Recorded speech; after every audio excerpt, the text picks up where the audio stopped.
ओम।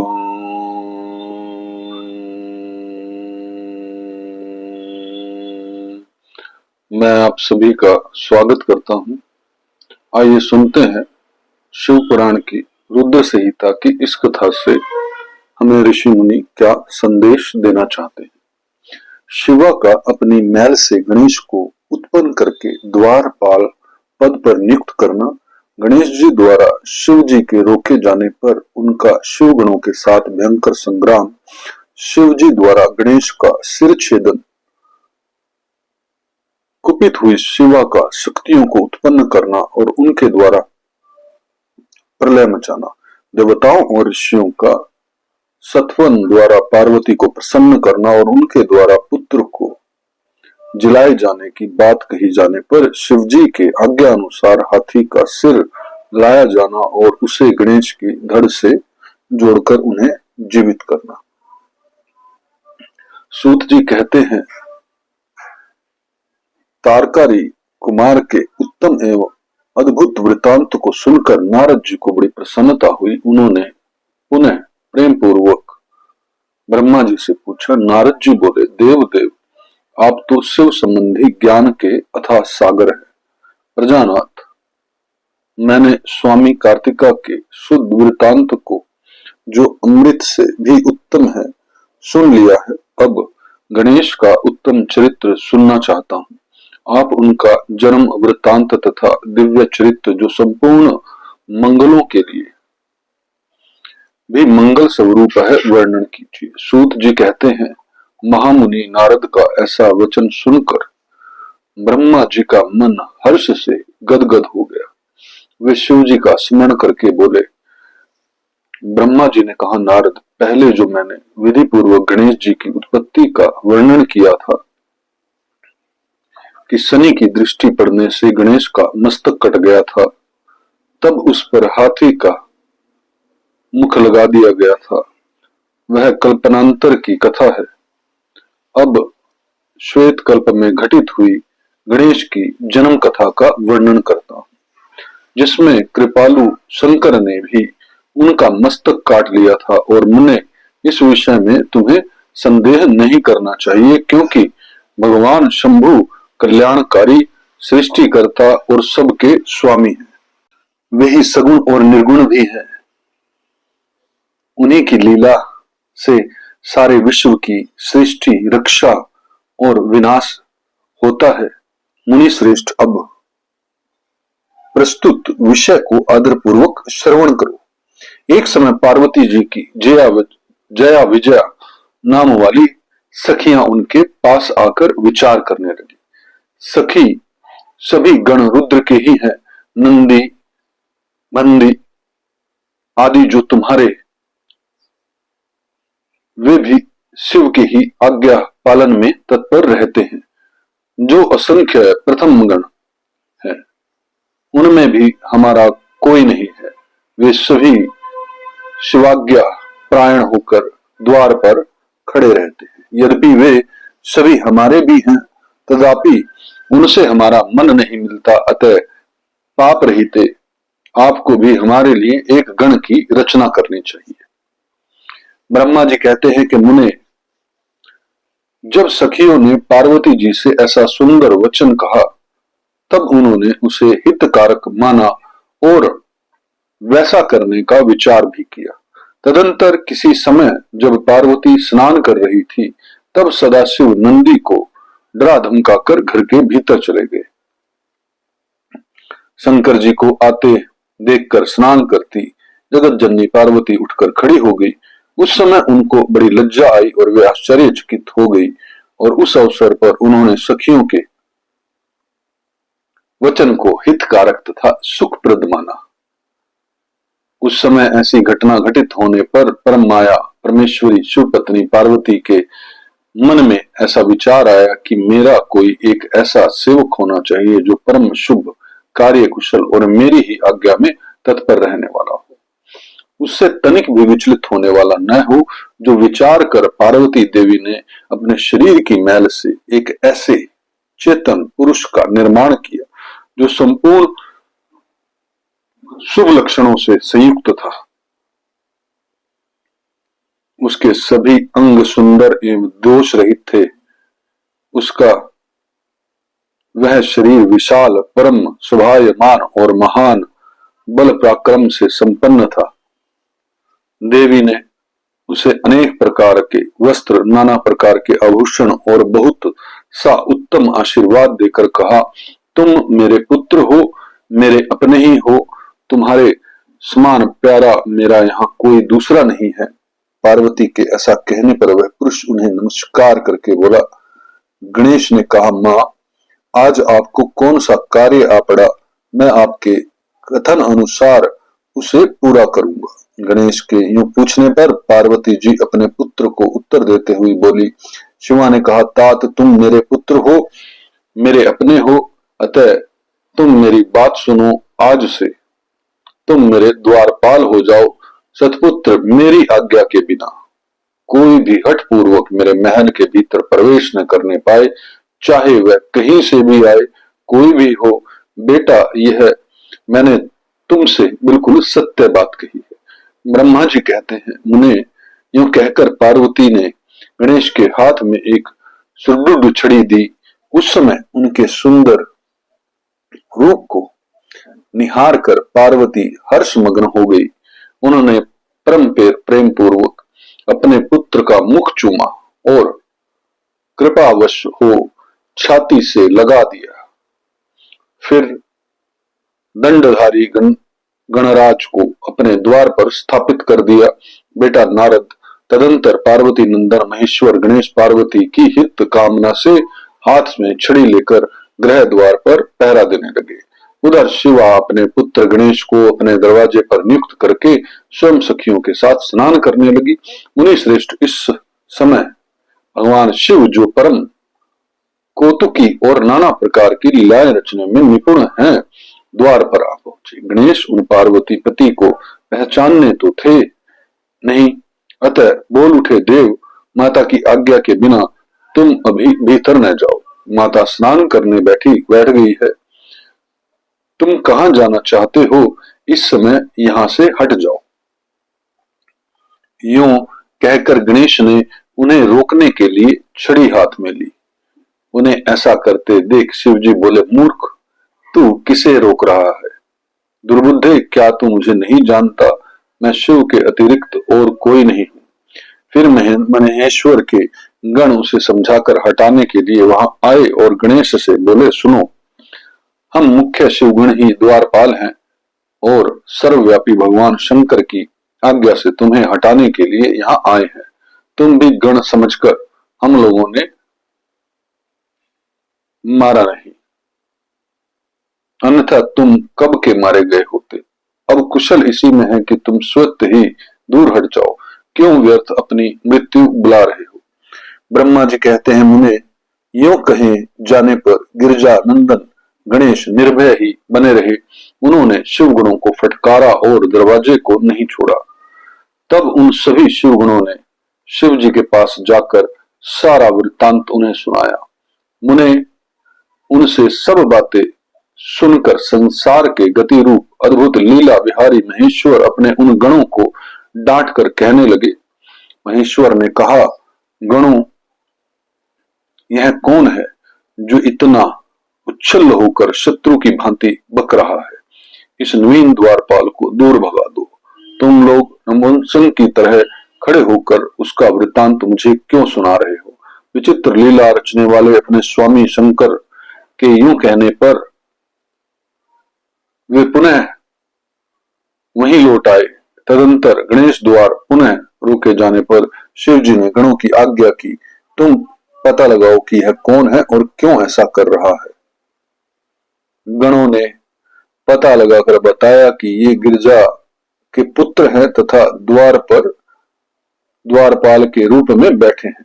तब लीला रूप शंकर विचित्र लीला करनी चाहिए तथा अपने गणों का गर्व भी गलित करना चाहा। इसलिए गणों को तथा देवताओं को बुलाकर गणेश से भीषण युद्ध करवाया, पर वे कोई भी गणेश को पराजित न कर सके। तब स्वयं शूलपाणी महेश्वर आए। गणेश जी ने माता के चरणों का स्मरण किया। तब शक्ति ने उन्हें बल प्रदान कर दिया और सभी देवता शिव जी के पक्ष में आ गए। घोर युद्ध हुआ। अंत गोत्वा के पक्ष में आ गए और घोर युद्ध हुआ। अंत गोत्वा स्वयं शूलपाणी महेश्वर ने आकर त्रिशूल से गणेश जी का सिर काट दिया। जब यह समाचार पार्वती को मिला तो वे क्रुद्ध हो गई और बहुत सी शक्तियों को उत्पन्न करके उन्होंने बिना विचारे उन्हें प्रलय करने की आज्ञा दे दी।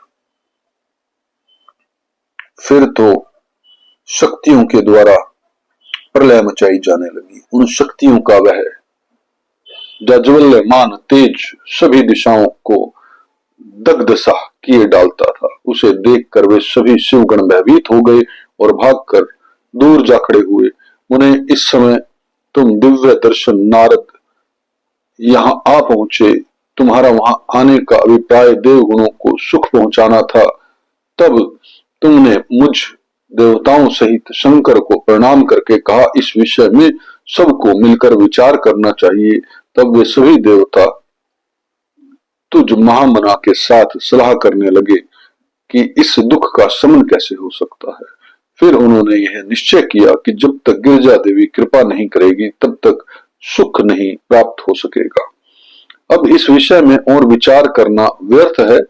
ऐसी धारणा करके तुम्हारे सहित सभी देवता और ऋषि भगवती शिवा के निकट गए और क्रोध की शक्ति के लिए उन्हें प्रसन्न करने लगे। उन्होंने प्रेम पूर्वक उन्हें प्रसन्न करते हुए अनेकों स्तोत्रों द्वारा उनकी स्तुति करके बारंबार उनके चरणों में अभिवादन किया। फिर देवगण की आज्ञा से ऋषि बोले। देव ऋषियों ने कहा जगदम्बे तुम्हें नमस्कार है, शिव पत्नी तुम्हें प्रणाम है, चंडिके तुम्हें हमारा अभिवादन प्राप्त हो, कल्याणी तुम्हें बारंबार प्रणाम है, अम्बे तुम्ही आदि शक्ति हो, तुम्ही सदा सारी सृष्टि की निर्माण कृति हो, पालिका शक्ति हो और संहार करने वाली हो। देवेशी तुम्हारे कोप से सारी त्रिलोकी की विकल हो रही है, अतः अब प्रसन्न हो जाओ और क्रोध को शांत करो। देवी हम लोग तुम्हारे चरणों में मस्तक झुकाते हैं। ब्रह्मा जी कहते हैं कि नारद यूं तो तुम सभी ऋषियों द्वारा स्तुति किए जाने पर भी परादेवी पार्वती ने उनकी ओर क्रोध भरी दृष्टि से ही देखा किंतु कुछ कहा नहीं। तब उन ऋषियों ने पुनः उनके चरण कमलों में सिर झुकाया और भक्ति पूर्वक हाथ जोड़कर पार्वती से निवेदन किया। ऋषियों ने कहा देवी अभी संहार होना चाहता है, अतः क्षमा करो। अंबिके तुम्हारे स्वामी शिव भी तो यही स्थित हैं, तनिक उनकी ओर तो दृष्टिपात करो। हम लोग ये ब्रह्मा विष्णु आदि देवता तथा सारी प्रजा सब तुम्हारे ही है और व्याकुल होकर अंजलि बांधे तुम्हारे सामने खड़े हैं। परमेश्वरी इन सब का अपराध क्षमा करो। शिवे अब इन्हें शांति प्रदान करो। ब्रह्मा जी कहते हैं मुने सभी देव ऋषि यूं कहकर अत्यंत दीन भाव से व्याकुल हो हाथ जोड़कर चंडिका के सम्मुख खड़े हो गए।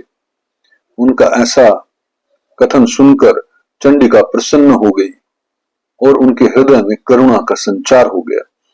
तब वे ऋषियों से बोली। देवी ने कहा ऋषियों यदि मेरा पुत्र जीवित हो जाए और वह तुम लोगों के मध्य पूजनीय मान लिया जाए तो संहार नहीं होगा।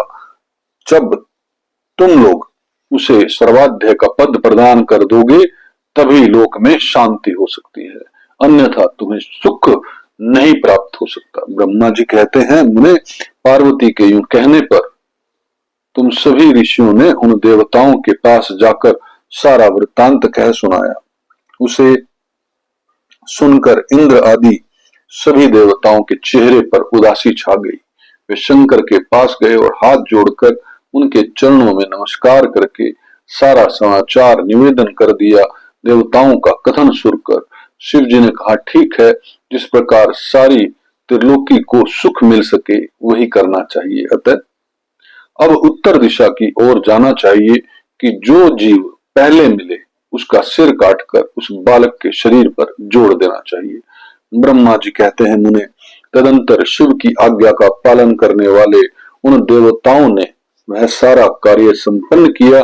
उन्होंने उस शिशु शरीर को धो पहुंचकर विधिवत उसकी पूजा की। फिर वे उत्तर दिशा की ओर गए। वहां उन्हें पहले पहल एक दांत वाला एक हाथी मिला। उन्होंने उसका सिर लाकर उस शरीर पर जोड़ दिया। हाथी के उस शरीर को संयुक्त कर देने के पश्चात सभी देवताओं ने भगवान शिव आदि को प्रणाम करके कहा कि हम लोगों ने अपना काम पूरा किया, अब जो करना शेष है उसे आप लोग पूर्ण करें। ब्रह्मा जी कहते हैं, तब शिव आज्ञा पालन संबंधी देवताओं की बात सुनकर सभी देवों और पार्षदों को महान आनंद हुआ। तत्पश्चात ब्रह्मा विष्णु आदि सभी देवता अपने स्वामी निर्गुण रूप भगवान शंकर को प्रणाम करके बोले, स्वामी आप महात्मा के जिस तेज से हम सभी उत्पन्न हुए हैं, आपका वही तेज वेद मंत्र के अभी योग से इस बालक में प्रवेश करे।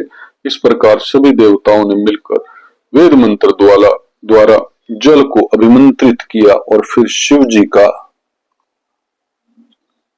स्मरण करके उस उत्तम जल को बालक के शरीर पर छिड़क दिया।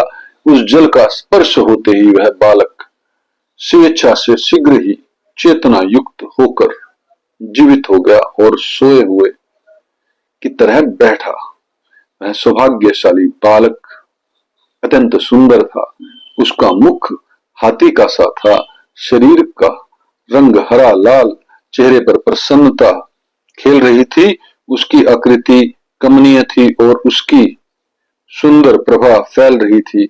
मुनीश्वर पार्वती नंदन उस बालक को जीवित देखकर वहां उपस्थित सभी लोग आनंदमय हो गए और सारा दुख विलीन हो गया। तब हर्ष विभोर होकर सभी लोगों ने उस बालक को पार्वती जी को दिखाया। अपने पुत्र को जीवित देखकर पार्वती जी प्रसन्न हुई। देखिए, इस कथा से हमें ये समझ आती है कि देवी पार्वती के पास वो शक्ति थी कि उनके मैल से, जो मैल भी होता है हमारा, वो भी हमारे शरीर का पार्ट होता है। और कहने का अर्थ यह है कि देवी पार्वती ने अपने शरीर के ही पार्ट से गणेश जी का निर्माण किया और उसके अंदर जान फूंक दी।